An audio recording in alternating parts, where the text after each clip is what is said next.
नमस्ते to everyone, welcome back to the channel. आपको अपना कितना पैसा इक्विटी में डालना चाहिए और कितना पैसा फ्यूचर ऑप्शंस में, ये एक बहुत कॉमन क्वेश्चन होता है। जब भी कोई व्यक्ति स्टॉक मार्केट के बारे में जो जानता होगा वो जरूर इस चीज को कोरिलेट कर पाएंगे। और इसको एक मैं साधारण से एग्जाम्पल से या साधारण तरीके से समझाने की कोशिश करूंगा। एक एज्यूम करते हैं कि ऑन एन एवरेज एक व्यक्ति की जो आयु होती है या उसकी जो जीवन की जो जितने साल वो जीता है, लेट्स से कि वो 100 साल जीते हैं।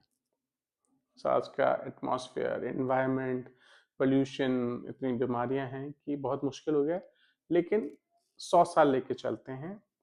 तो आपकी जितनी भी एज है अभी, उतना आपको इन्वेस्ट करना चाहिए इक्विटी में, या एसआईपी कर लीजिए, म्यूचुअल फंड्स खरीद लीजिए, स्टॉक खरीद लीजिए।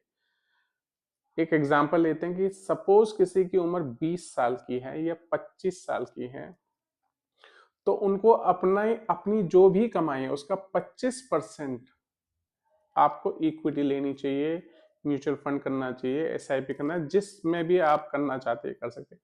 और रिमेनिंग 75% आपको फ्यूचर ऑप्शंस में करना चाहिए, क्योंकि फ्यूचर ऑप्शंस आपको वेल्दी बनाता है। वो आपके पास ज्यादा पैसा आपको मुहैया कराता है, जबकि इक्विटी की स्पीड आपको पता है थोड़ी सी कम रहती है। लेकिन जैसे जैसे आपकी एज बढ़ती है, लेट्स से एन एग्जांपल आप 40 साल के हैं, तो आपका 40% नाउ वो जो सेविंग था वो अब 40% होना चाहिए। मतलब आपके म्यूचुअल फंड्स, एसआईपी में या स्टॉक खरीदने में वो 40% जाना चाहिए, और सिर्फ 60% ही आप फ्यूचर ऑप्शंस करें। यही जब एज 60 साल की हो जाएगी तो आपका 60% पैसा अब सेफ में जाना चाहिए, जो कि आपके स्टॉक्स वगैरह में, 40% आप फ्यूचर ऑप्शंस कर सकते हैं।